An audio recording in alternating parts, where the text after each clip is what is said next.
মোহাম্মদপুর উচ্চ বালিকা বিদ্যালয়ের সহকারী প্রধান শিক্ষক সুরায়া মমতাজ প্রভাব খাটিয়ে শিক্ষক থেকে হয়েছেন সহকারী প্রধান শিক্ষক। তার বিরুদ্ধে অভিযোগ, বিদ্যালয়ে এসেই ঘুম দেন তিনি। এছাড়া কর্মস্থলে এসে বেশিরভাগ সময় ঘুমিয়ে কাটান। তার এমন কাণ্ডে বিক্ষুব্ধ হয়ে শিক্ষা মন্ত্রণালয়ে অভিযোগ জানিয়েছেন বিদ্যালয়টির শিক্ষার্থী ও অভিভাবকরা। রোববার শিক্ষা উপদেষ্টা বরাবর এ অভিযোগ দায়ের করা হয়েছে। পাশাপাশি অভিযোগের অনুলিপি দেওয়া হয়েছে শিক্ষা সচিব ও মাউশির ডিজি বরাবর।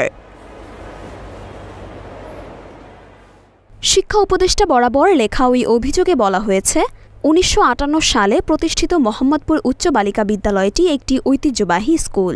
সুরাইয়া মমতাজ ২০১৫ সালে সহকারী প্রধান শিক্ষিকা পদে মোহাম্মদপুর উচ্চ বালিকা বিদ্যালয়ে যোগ দেন। তিনি ঢাকা মহানগর উত্তর আওয়ামী লীগের সভাপতি শেখ বজলুর রহমানের শালিকা। যোগ্যতা না থাকলেও দলীয় প্রভাব খাটিয়ে তিনি সহকারী প্রধান শিক্ষকের পদটি বাগিয়ে নেন। এতে আরও বলা হয়েছে, বিদ্যালয়ে অবস্থানকালে তিনি অধিকাংশ সময় ঘুমিয়ে কাটান।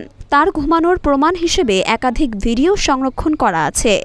আমরা ছাত্রী ও অভিভাবকদের পক্ষ হতে তদন্ত সাপেক্ষে দ্রুত প্রয়োজনীয় ব্যবস্থা গ্রহণের অনুরোধ জানাচ্ছি।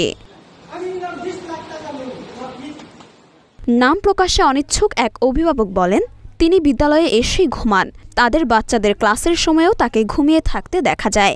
এমনভাবে চলতে থাকলে তো বাচ্চাদের স্কুলে পাঠানোর প্রয়োজন নেই। তারা চায় তাকে অপসারণ করা হোক।